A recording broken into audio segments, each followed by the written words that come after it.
The darkness of space filled with thousands of alien warships as they moved toward the small blue planet called Earth. Admiral Kexera stood on the bridge of her massive command ship and watched the fleet spread out in perfect formation. Had spent 3 years planning this attack, and now her dream was coming true. The humans would fall today, and their world would belong to the Zephyrian Empire. Kexera was tall and thin, with purple skin that glowed softly in the dim light of her bridge. Her forearms moved quickly over the control panels as she checked the status of each ship in her fleet. 2,000 warships from 12 different alien races had joined her mission. The Zephyrians provided the largest number of ships, but the Krellians brought their heavy destroyers, and the Vorathan contributed their advanced missile cruisers. Every major power in the galaxy wanted a piece of the human. Homeworld, the Admiral smiled as she looked at the tactical display. Earth sat alone and helpless in the center of her screen. Humans had no space navy worth mentioning. Their primitive ships could barely reach their own moon. Intelligence reports showed they still used chemical rockets and basic nuclear power. It would be like crushing an insect with a hammer. Captain Jake Morrison sat in the command chair of the HSV Vengeance and watched the alien fleet approach on his main screen. The ship was sleek and black with smooth curves that seemed to flow like water. No markings or symbols decorated its hull. To outside observers, it looked like just another human vessel, but Jake knew better. The Vengeance was humanity's greatest secret. Jake was 42 years old with short brown hair and calm gray eyes. He had served in the hidden human fleet for 15 years and commanded the Vengeance for the last 3. His crew trusted him completely because he had never failed a mission. Today would not be his first failure. Chief Engineer Lisa Bennett worked at her station in the engine room and monitored the power readings on her screens. The Vengeance used technology that most humans had never seen. The fusion reactors were just backup power. The real energy came from something the aliens could not detect or understand. Lisa had helped design the system herself, and she knew its true capabilities. Lisa was 38, with long red hair tied back in a practical ponytail. She wore the standard black uniform of the hidden fleet, but her rank insignia showed her importance. She was one of only 12 people in the galaxy who fully understood how human ships really worked. The aliens thought they were facing primitive technology, but they had no idea what was coming. Navigator Tony Garcia plotted the intercept course on his navigation computer. The alien fleet was massive and spread across several million kilometers of space. A normal captain would try to avoid such overwhelming odds, but Tony set a direct course toward the center of their formation. His dark eyes showed no fear as he calculated the exact timing they would need. Tony was 29 and had grown up on Mars before joining the hidden fleet. He understood space navigation better than anyone else on the ship. His fingers moved quickly over the controls as he found their approach vector. The Vengeance would meet the alien fleet exactly where Jake wanted them to. Admiral Kexera watched her sensors as a single human ship appeared on long-range scans. The vessel was small compared to her massive dreadnoughts and seemed to be alone. She laughed softly and called her communications officer over to her position. The communications officer was a young Zephyrian male with bright green markings on his purple skin. He bowed respectfully as he approached the Admiral's command platform.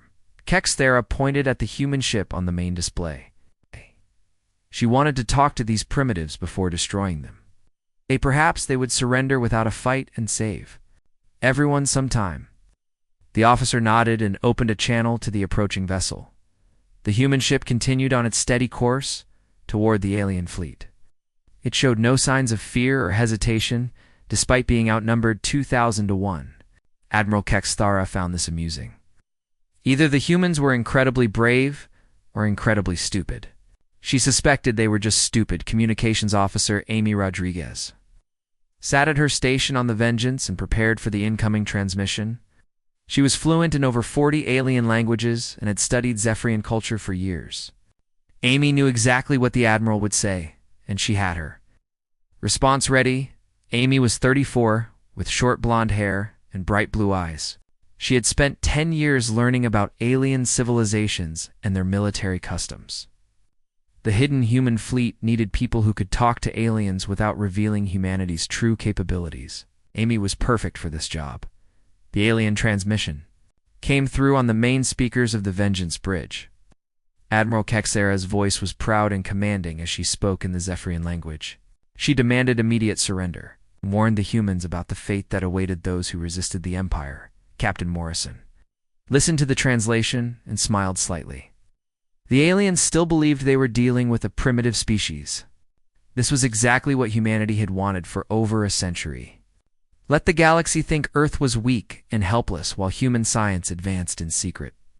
Dr. Helen Parks worked at the science station and analyzed the alien fleet with passive sensors. Her screens showed detailed information about their weapons, shields, and power systems. The data confirmed what human intelligence had suspected for years. The aliens were using technology that was centuries behind current human standards.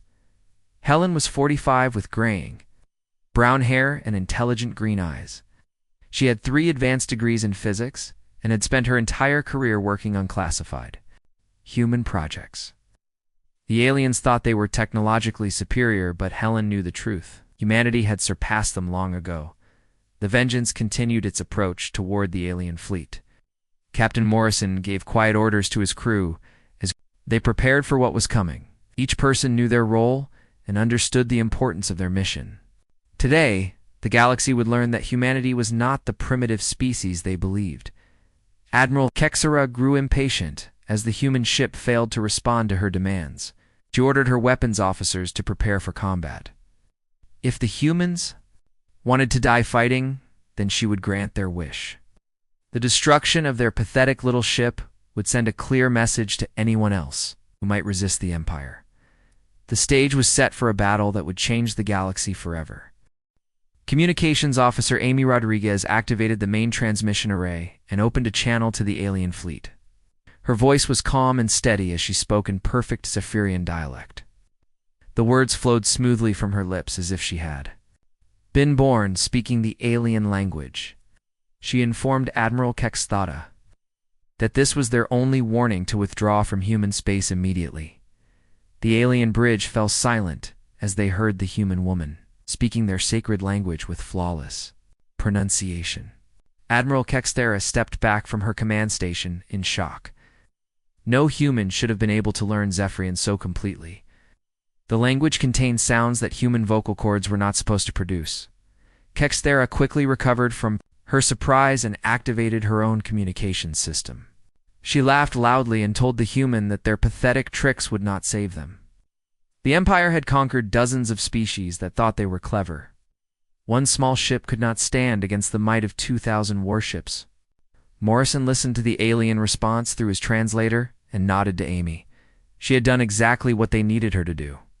The aliens were now focused on the language issue instead of wondering why a single human ship was approaching their massive fleet. Misdirection was always useful in combat situations.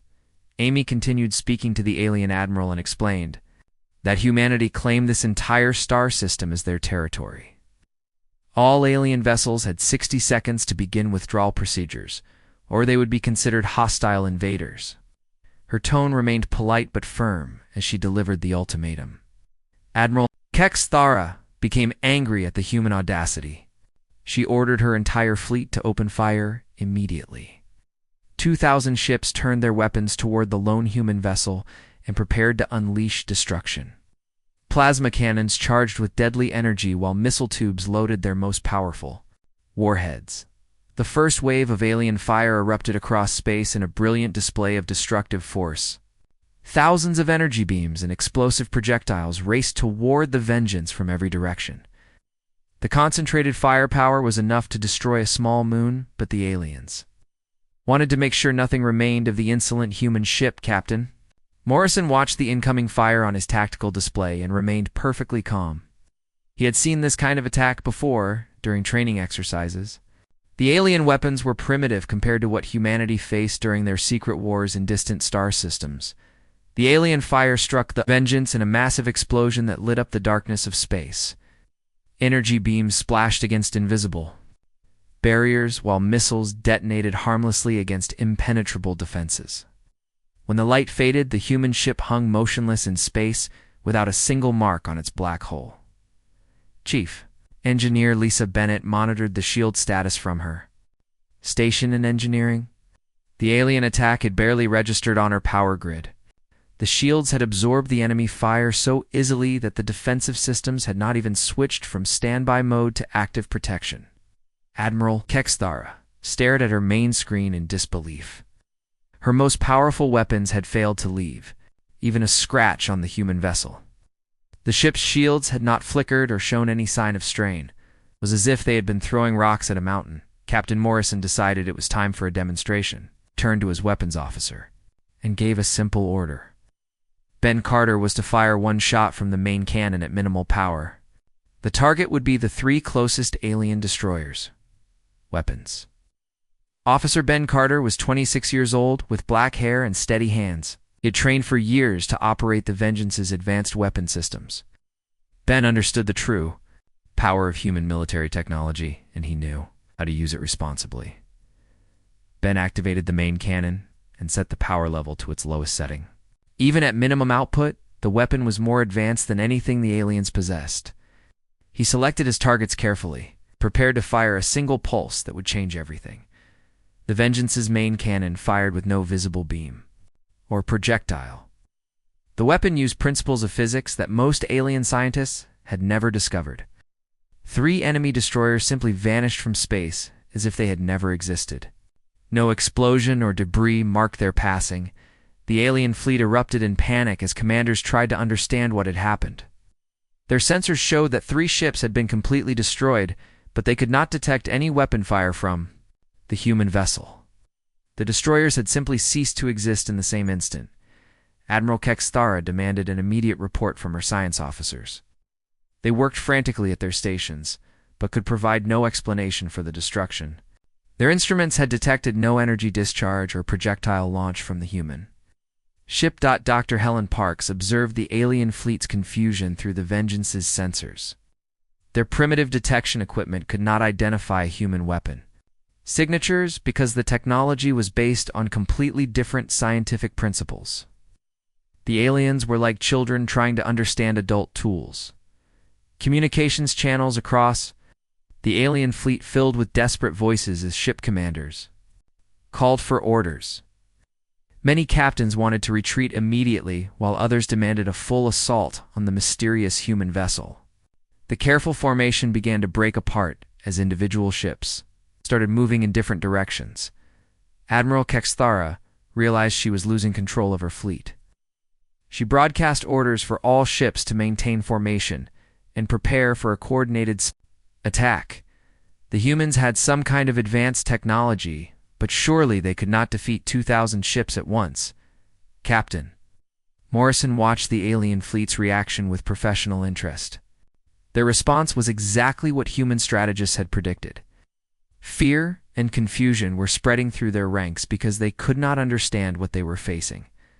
The second wave of alien attacks began as Admiral Kexthara ordered her heaviest battleships to target the human vessel. Massive dreadnoughts fired their planet-killing weapons, while specialized ships launched exotic energy attacks that could tear apart space itself. The concentrated firepower of the alien capital ships struck the Vengeance with tremendous force. The energy release was visible from several light-years away, as space itself seemed to burn around the human ship. Any normal vessel would have been vaporized instantly by such overwhelming destruction. When the attack ended, the Vengeance remained exactly where it had been before. The ship had not moved even a single meter despite absorbing enough energy to destroy an entire planet. Its black hole gleamed like new in the starlight, without showing any damage whatsoever. Chief Engineer Lisa Bennett checked her power readings and confirmed that the shields had operated at normal efficiency. The alien weapons had actually provided a small amount of additional energy to their systems through the shield conversion process. The enemy was literally making the Vengeance stronger with every attack. Admiral Kexthara felt cold fear creeping into her mind as she realized the truth. The humans were not primitives struggling with basic technology.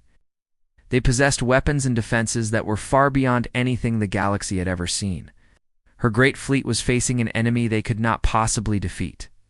Captain Morrison decided it was time to end the demonstration phase of their encounter. He gave new orders to his weapons officer, while Amy prepared to broadcast a final warning to the alien fleet. Captain Morrison made his decision and authorized a limited combat demonstration. He wanted to give the alien fleet one final chance to retreat before the situation became truly deadly. His orders to Weapons Officer Ben Carter were specific and clear: target only military systems and weapon arrays. Avoid crew quarters and life support areas whenever possible. Ben Carter acknowledged the orders and began selecting targets across the massive alien formation. His fingers moved quickly over the weapon control interface as he identified priority vessels. The Vengeance's targeting system could track every ship in the enemy fleet. Simultaneously, while calculating the most efficient destruction patterns, the human warship began its methodical dismantling of the Galactic Coalition force. Advanced weapons fired in perfect sequence as the Vengeance moved through space in ways that seemed to violate the basic laws of physics.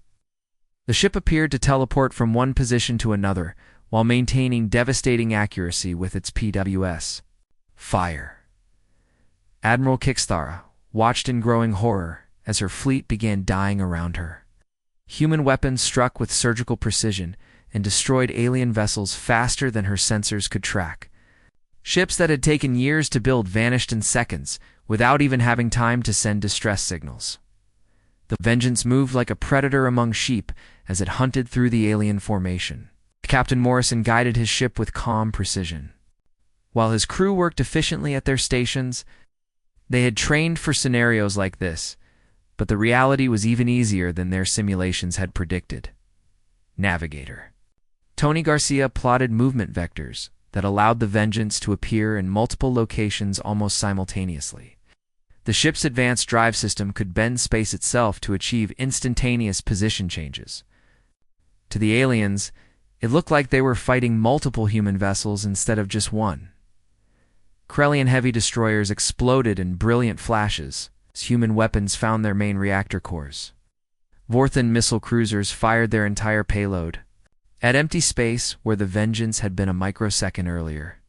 The alien ships were too slow and too primitive to fight an enemy that could move faster than their targeting computers could calculate. In exactly 90 seconds, the human warship had destroyed over 200 alien vessels. The careful formation that Admiral Kexathara had spent months planning collapsed into chaos as surviving ships scattered in all directions. Many captains ignored orders from the command ship and tried to escape the nightmare that was hunting them. Chief Medical Officer Ryan Kelly monitored the status of his human crew from the medical bay. The extreme acceleration forces generated by their combat maneuvers were pushing the limits of what human bodies could endure. Several crew members had minor injuries from the intense gravitational stress, but everyone remained at their stations. Ryan was 51 years old with silver hair and gentle hands that had saved countless lives. He had served aboard human warships for 25 years and had seen combat in distant galaxies where alien civilizations never learned of Earth's existence. This battle was routine compared to the secret wars humanity had fought and won. The Vengeance continued its deadly dance through the alien fleet, while Admiral Kexthara screamed orders that nobody could follow. Her communications channels filled with panic-stricken voices as ship commanders reported impossible situations. The human vessel was everywhere at once, and their weapons could not even scratch its hull.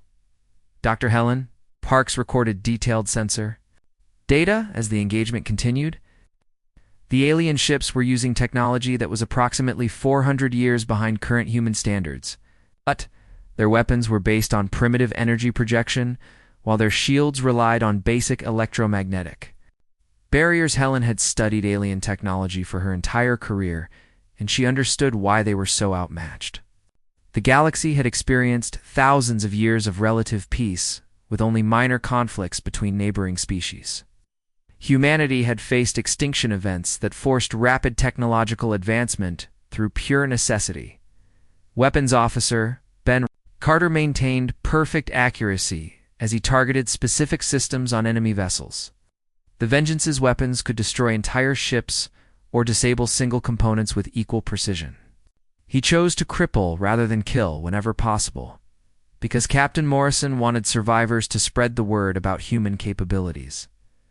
Zephyrian? Battle cruisers found their main guns melted into useless metal while their engines stopped. Working for no apparent reason, the human weapons could affect matter at the molecular level and simply rearrange the structure of alien technology. It was like magic to species that had never encountered such advanced science. Admiral Kexera tried desperately to coordinate some kind of effective response to the human attack. She ordered her remaining ships to concentrate their fire on single target points, but the vengeance never stayed in one place, long enough for coordinated attacks to be effective. The alien admiral discovered that her faster-than-light communication system had been disabled along with her fleet's jump drives. The humans had somehow cut off all escape routes while preventing any calls for reinforcement. Her ships were trapped in the system with a predator that outclassed them in every possible way. Captain Morrison monitored the tactical situation from his command chair and calculated that approximately 800 alien vessels remained operational. Most of these were damaged and many had lost their primary weapon systems. The demonstration was proving more effective than he had hoped. Communications. Officer Amy Rodriguez began receiving surrender signals from multiple alien ships as their captains realized the hopelessness of their situation. Many were begging for mercy while others demanded to know how humanity had developed such incredible technology. The Galactic Coalition force was falling apart from the inside. Engineer Lisa Bennett reported that the Vengeance had used less than 5% of its total power output during the engagement. The ship's main reactors were still in standby mode, while the real power source operated at minimal levels. They could maintain this pace of combat for weeks without any strain on their systems. The human warship paused its attack as Captain Morrison considered his options. He could destroy the remaining alien fleet in another few minutes, or he could accept their surrender and send a message to the galaxy about human mercy. Both choices would serve humanity's long-term strategic goals. Admiral Skexthara's flagship suffered a direct hit that crippled its main engines and destroyed half of its weapon batteries. The massive command ship began listing to one side as its artificial gravity systems failed in several sections. Emergency lighting bathed the bridge in red shadows while damage reports flooded in from all departments.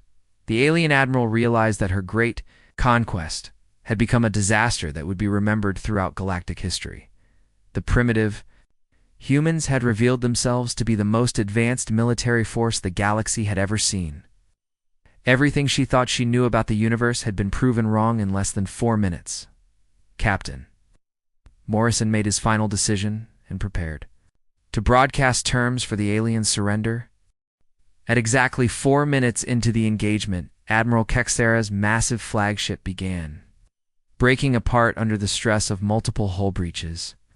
The command ship had been built to withstand planet-killing weapons, but human technology had found weaknesses that Zephyrian engineers never knew existed.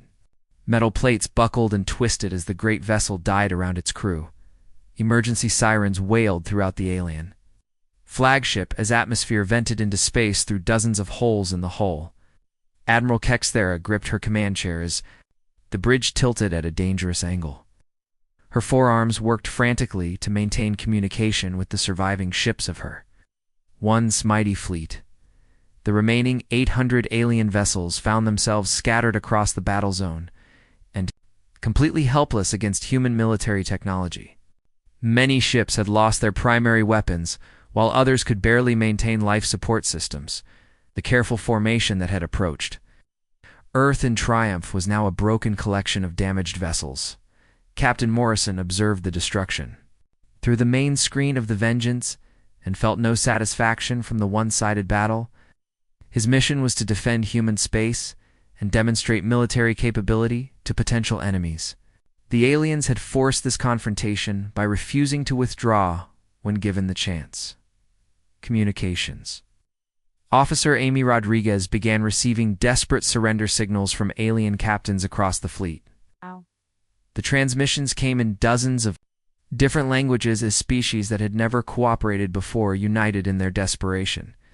Fear had broken down the barriers that normally separated the various alien civilizations. The surrender messages flooded the communication channels faster than Amy could translate them. Corellian captains offered tribute payments while Vorthon commanders promised eternal loyalty to humanity.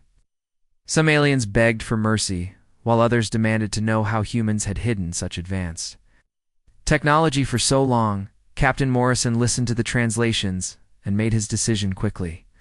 He had accomplished his primary mission of demonstrating human military superiority. Continuing the destruction would serve no useful purpose and might create unnecessary enemies for Earth's future diplomatic efforts.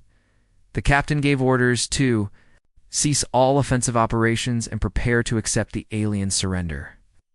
Weapons Officer Ben Carter powered down the main cannon, while Navigator Tony Garcia established a stable position relative to the enemy fleet. The Vengeance stopped its deadly dance through space and waited for formal surrender protocols. Dr. Helen Parks continued recording sensor data from the engagement and discovered information that would reshape human understanding of galactic politics.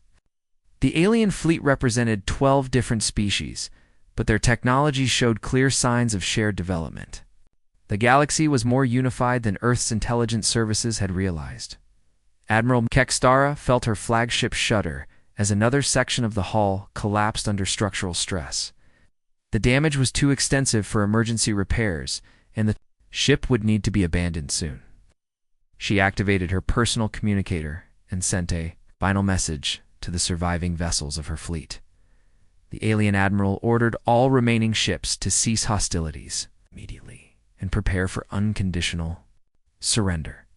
Her voice carried the weight of absolute defeat as she acknowledged that the Galactic Coalition force had been completely outmatched by a single human warship. Chief Medical Officer Ryan Kelly prepared medical supplies for potential alien casualties. Even though the Vengeance had targeted military systems rather than crew areas, human military doctrine emphasized minimizing loss of life whenever possible. The goal was to defeat enemies rather than exterminate them. Navigator Tony Garcia began calculating safe passage routes that would allow the surviving alien vessels to leave human space without further interference. The routes avoided strategic locations while providing the fastest path back to their home systems. Mercy was a form of strength that humans understood well. Communications channels across the alien fleet carried messages of shock and confusion as ship commanders tried to understand what had happened to them. Many captains had decades of military experience, but none had ever encountered weapons technology that was so far beyond their comprehension. The Zephyrian Empire had been the dominant military power in the galaxy for over 1,000 years. Their advanced plasma weapons and energy shields were considered the finest examples of military engineering. The ease with which humans had defeated their technology challenged everything the aliens believed about warfare. Admiral Kekstara activated her emergency transport system as her flagship began its final death spiral. The great command ship that had led countless successful invasions was now breaking apart like a toy in the hands of a giant. She would be the first Zephyrian admiral in history to lose an entire fleet to a single enemy vessel. Dr. Helen Parks transmitted her preliminary analysis to Captain Morrison and confirmed that human weapons had proven approximately 400 years more advanced than the most sophisticated alien systems. The technological gap was so large that the engagement had been more like a demonstration than an actual battle. The implications for future galactic politics were staggering. Humanity had revealed itself as a military superpower that could defeat any combination of existing alien forces. The balance of power that had existed for millennia had been completely overturned in less than 5 minutes. Captain Morrison activated the ship-wide communication system and addressed his crew. He thanked them for their professional performance and reminded them their actions today would be studied by military historians for generations. The Vengeance had just announced humanity's arrival as a major galactic power. The surviving alien ships began forming into loose groups as their captains coordinated rescue operations for vessels that had lost life support systems. Despite their defeat, the aliens worked together to save lives and minimize further casualties. Honor existed even in surrender. Communications Officer Amy Rodriguez established formal contact with the senior surviving alien commander and began negotiating terms. For the fleet's withdrawal from human space, the aliens were eager to cooperate and showed no signs of planning further resistance. Chief Engineer Lisa Bennett began analyzing the performance data from their weapon systems and confirmed that all human technology had operated within normal parameters. The Vengeance could repeat this engagement dozens of times without any strain on its advanced systems. Admiral Kextera was rescued from her destroyed flagship by a Krellian heavy cruiser and immediately began planning her report. To the Galactic Council, the news of humanity's military capabilities would spread throughout known space within days. The primitive species that everyone had ignored was actually the most advanced civilization in the galaxy. Captain Morrison received confirmation that all alien vessels were preparing to depart human space under the safe passage routes provided by navigator Tony Garcia. The engagement was officially over, and humanity had achieved a complete strategic victory without suffering a single casualty. 4-minute battle would be remembered as the day that changed galactic civilization forever. 6 months after the 4-minute battle that changed everything, Captain Jake Morrison found himself wearing a diplomatic uniform instead of his usual military blacks. The hidden human fleet had emerged from the shadows, and Jake now commanded the flagship of Earth's official interstellar navy. The Vengeance bore the symbols of humanity. Openly as it patrolled the expanded borders of human space, the story of the impossible battle had spread throughout the galaxy faster than anyone had expected. Admiral Kixara's report to the Galactic Council had been shared with every major civilization within weeks.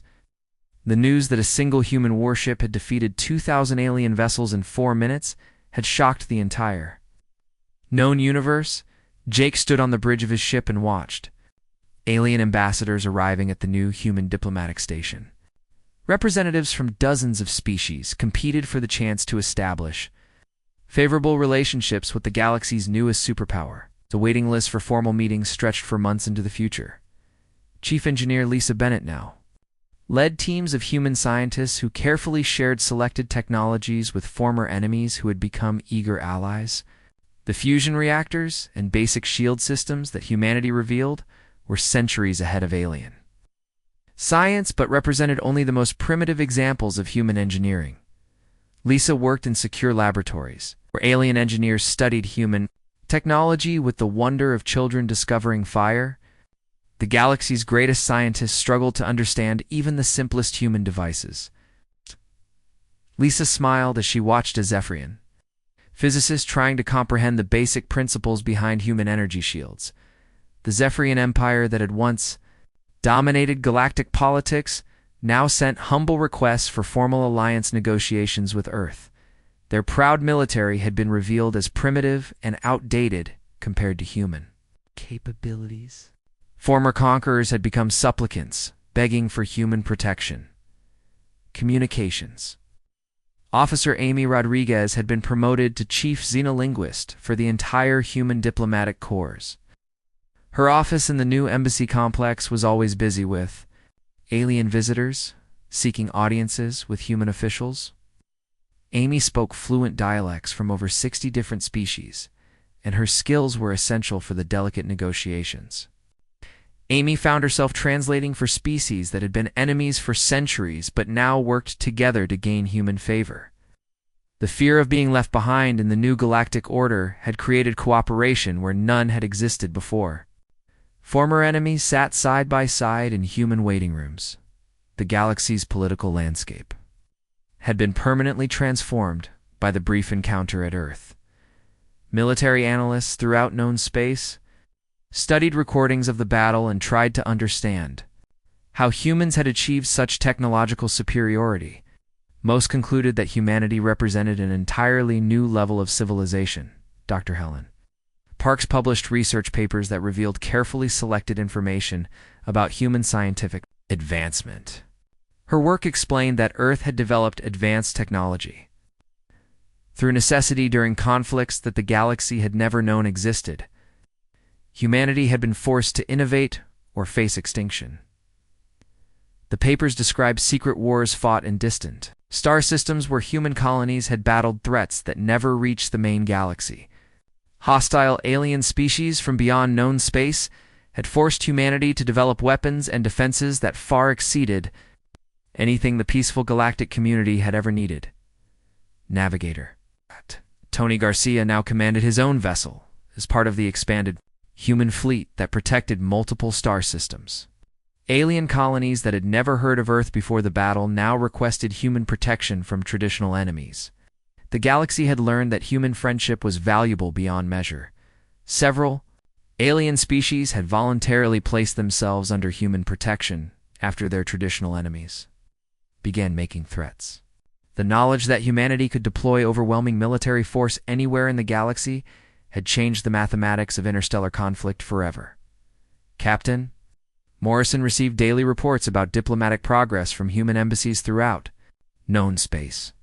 Former galactic powers competed to offer the most attractive trade agreements and alliance terms. Humanity had become the center of galactic politics almost overnight.